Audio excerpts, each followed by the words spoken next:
hanjan bagi moina tangkang naina hanjan ba haija sida chochampur ka kenoga akhoi kangpopi chochampur swagi yaudi hai tar ka suko asigi mai magi anakba se vulnerable area hoi ta su mai magi mayum da hai tar ko changan bangam bagi stage ama la ba ko asi moina claim dawri se ko sisiga ani su da akhoi kenogi kangpopi lambi da khoina gari thawra ga chatpa free movement phangdri se free movement je ani je phangda di ngam gi batar ga di pr ko pr le even session je ngam gi batar ga di ngam ghar masi Narendra Modi lakpai chance yam wangna lei hai tare mardi achievement ama lei rabane lakpai ani ko aduga Narendra Modi laktore hai di prime minister laktore hai tar di lenga kama lei bagi leader me am yaudana prime minister hi lawai na khalle wa kan ko aduna tangai fadana hojiki September October de lenga kama lakpai hai ba potse masi kaigumba lengak se laaba claim taunaraba adoi tadi new lengak to lei batar gadi lei raba matung dadi koi secretariat capital project sangaba then koi IDP gi lei ba problem se address to ba prime minister lakti lakningam gane ba lei ba situation ji da mana chaluraga achievement do lei tabne na mana head of the state we na ko magi side gi kari tauri na ta question ne hena yam thokra gadi changma nuai the na tawdana to boram do male gan ko ma amarom dadi khara su lai thok male hai tare ko manipuri issue ji da ma yam lai thok male adu na sai cái này khoi newspaper khar da wi handa ki kano da khoi gi independence day gi kamana speech paper ganda khoi gi notice da leba illegal immigration adagi infiltration je ga sai gi biren government jina hodok padagi all over kano india gi oiba issue amo ina walhan mangam mini bjp na ga na mana harak po yi ko aduna aina sum uba ganda ai gi personal opinion da Narendra Modi lakpase oithokpai chance adum leitabana te to administration jina tawriba thabak sigi makha da 100% pole na ismain thamjai yam no je makha ta blak sane jibna sagi usiki thangkang ongluk ta idp sing mayum nan jinna bagi thabu pai khalaba su asa yamna chauna kogi mayum makai tumna mai thabi khraba duga lanjina duna sahi ani hen nai kogi tongan relief camp sing na leiraklaba adu governor na mamangda thajaba pibudagi koi December fawda tangka kahumlakta koi mayum dan jilangani hai wafam tham khrabasu kogi more kangpopi amade Chuchanpur gi dagi lanjelapu singi di yaudi hai wafam aduga makoi gi wanati lakadori basai 2026 ki March matung na khanagani hai wafam se koi amuke hen ai koi gi sahi amaga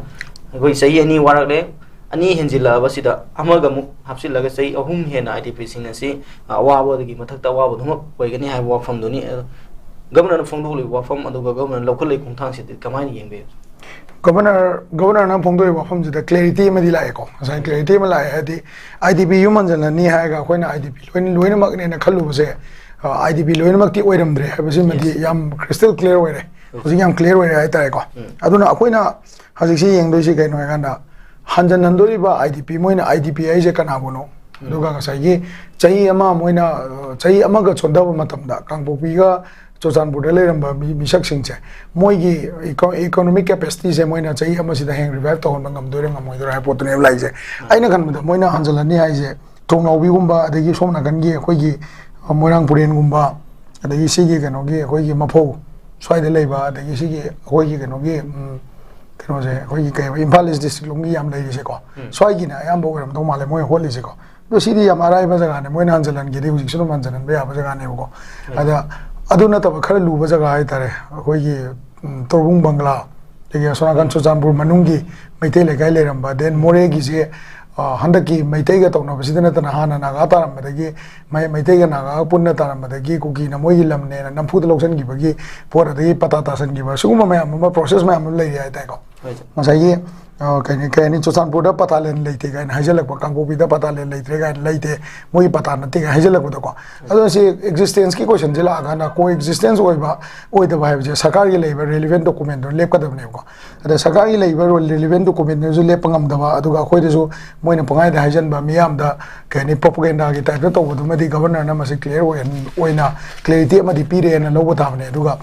masi gi se akhoi gi CSO mayam ne adagi aina yengninge na CSO si kitang matai thedo thamaganda mayam na CSO da blame pu do ko da lenga pai da yauri ba politician mayam si gisu moi gi role ma di change sidai da moina governor na hai se kai no kai maram gi no moina hai se governor do tawram ne governor de khoi governor ne BJP da tamak governor ne BJP gi governor ne na sum le to pudi ya di ko aduna khara moiga governor ga sega toine famina ga ma sigi en biren jing na chief minister waiting ida magi cabinet na pama port ma do governor da press to ma ju da ka wai ba ado ngasi ba da khoina uri si मोगी लेंगाक same नत्रगा same दबी Matang ददी governor उनब से दुम चले तो IDP की मतंग सिदा लाकान नत्रगा अतोप issue लाकान ददी individual लोइना मोय ma'am से उनब चटपसे अयाम बु याय ताय को अदगी मसीगी मतंग से इवन इम्फाल द लेरिबा बीजेपी की अदगी कांग्रेस की करिका लेरिबा पार्टी सिंग नसु गवर्नर न पीरिबा स्टेटमेंट जे